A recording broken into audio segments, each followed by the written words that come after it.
नमस्कार, आप देख रहे हैं लाइव इंडिया। आपके साथ मैं हूं सनी कुमार। राजद सुप्रीमो लालू प्रसाद यादव की तबीयत लगातार बिगड़ते जा रही है और ऐसे में कल पटना से उनके परिवार से उनके दोनों बेटे और बिहार की पूर्व मुख्यमंत्री राबड़ी देवी रांची पहुंची थी उनका हाल जानने के लिए। और अब बड़ी खबर आ रही है रांची से, जहां पे अब उन्हें बेहतर इलाज के लिए एम्स भेजा जाएगा, इसकी सिफारिश कर दी गई है। और बता दें कि रांची के जेल आईजी ने भी इस बात की पुष्टि कर दी है। लेकिन मसला यहाँ पे है कि जो उनका स्वास्थ्य लगातार बिगड़ता जा रहा है, ऐसे में हमने बातचीत करने की कोशिश की आज पटना में आदिल हुसैन से। तो वो राजद के नेता हैं, क्या कुछ बोल रहे हैं वो लालू जी के स्वास्थ्य को लेकर। पहले आप उनकी बातों को सुनिए। एनडीए गवर्नमेंट जो सेंटर में है और जो बिहार में है, वो हमारे लालू जी के साथ एक ज़माने से अच्छा सलूक नहीं कर रही है। हमारे लालू जी गरीबों के नेता रहे हैं, पिछड़ों के नेता रहे हैं, दबी कुचली समाज की वो आवाज़ रहे हैं। और ये शक्तियाँ जो गरीब मुखालिफ हैं, जो एंटी पुअर हैं, वो लालू जी की आवाज़ को दबाने में लगी हुई हैं और आवाज़ को रोकने में लगी हुई हैं। उनकी शायद ये ख्वाहिश है कि लालू जी इस तरह से बीमार पड़े रहें और उनकी बीमारी बढ़ती चली जाए और एक दिन ये गरीबों की आवाज़ बुझ जाए।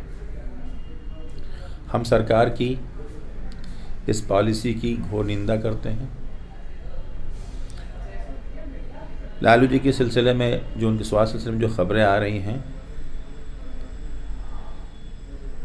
वो बड़ी ही वरीसम हैं। हम लोगों के लिए बड़ी चिंता की बात है और हम चाहते हैं कि लालू जी का इलाज कहाँ हो, कहाँ नहीं हो,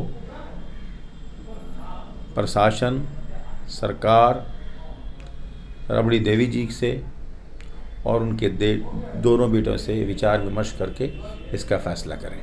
लेकिन जो वहाँ के जेल आईजी है, उन्होंने भी इस बात की पुष्टि की है कि उन्हें एम्स भेजा जा सकता है।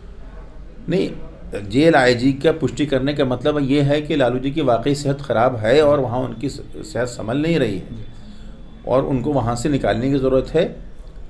और बेहतर होगा कि सरकार इसमें पहल करे, उनको बेल पर बाहर लाने की और फिर उनकी जो है इलाज सिलसिले में सरकार उनकी फैमिली को आज़ादी दे। अगर एम्स बेहतर जाना है तो एम्स जाएं।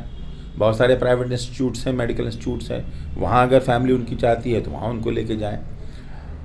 उनकी जो हेल्थ की स्थिति है वो पूरी पार्टी के लिए बड़ी चिंताजनक है और सिर्फ पार्टी के लिए नहीं, पूरे प्रदेश के लिए चिंताजनक है, ख़ासकर यहाँ के गरीबों के लिए।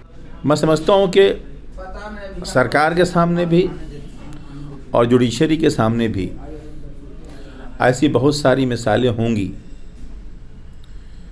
जहाँ ऐसी स्थिति में बहुत सारे कैदियों को बहुत सारे रेमिशंस एंड रिलीफ दिया जाता है। लालू जी की स्थिति देखें, उम्र की किस अवस्था में हैं, वो बूढ़े हो चुके हैं और एक बीमारी नहीं है उनको। उनके साथ तो मल्टी ऑर्गन फेलियर का भी मामला चल रहा है। आज से 15 दिन पहले ही खबर आ गई थी कि उनका किडनी 25% फंक्शन कर रहा है, लेकिन हमारी सरकार सो रही है। इसको चिंता नहीं है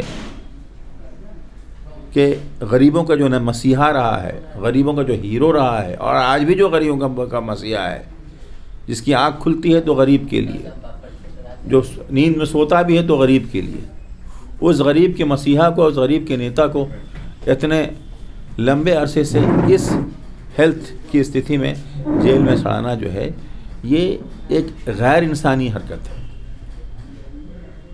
इनह्यूमैनिटेरियन है। सरकार को अपनी पॉलिसी पर रिव्यू करना चाहिए और हम जुडिशरी से भी कहेंगे कि वो बहुत सारी चीज़ों का एक अपना नोटिस ले और इस सिलसिले में कदम उठाए। तो आपने सुना आदिल हुसैन को, जो कि राजद के नेता हैं। इनका साफ तौर पे कहना है कि ऐसी कई सारी एग्जाम्पल आपको देखने को मिल जाएंगे जहां पर जेल में जो कैदी थे उनका स्वास्थ्य खराब हुआ था, उसके बाद एक उम्र का लिहाज करके उन्हें छोड़ दिया गया, उन्हें रिहा कर दिया गया था। लालू प्रसाद की भी हालत कुछ ऐसी ही है। अब उन्हें कम से कम छोड़ देना चाहिए उम्र का लिहाज करके, क्योंकि वो बूढ़े हो चुके हैं और उन्हें कई सारी बीमारियां भी है। लेकिन जो हमारी मौजूदा सरकार है उन्हें छोड़ने का नाम नहीं ले रही है और उन्हें जेल में ही रखने की कोशिश में है, उसी फिराक में है। लेकिन ऐसे ही इसी कड़ी में जिस तरीके से सरकार पर हमला बोला है आदिल हुसैन ने, साफ तौर पे कहा जा सकता है कि जो राजद है कहीं ना कहीं पीछे नहीं है लालू प्रसाद यादव के स्वास्थ्य को लेकर, और जल्द से जल्द उन्हें छुड़ाने की मांग की जा रही है। हालांकि अब लालू प्रसाद यादव को एम्स में इलाज के लिए भेजा जाएगा, इसकी पुष्टि जेल आईजी ने भी कर दी है। तो आप ऐसी खबर कल देखते रहे लाइव इंडिया। फिलहाल के लिए इतना ही, धन्यवाद।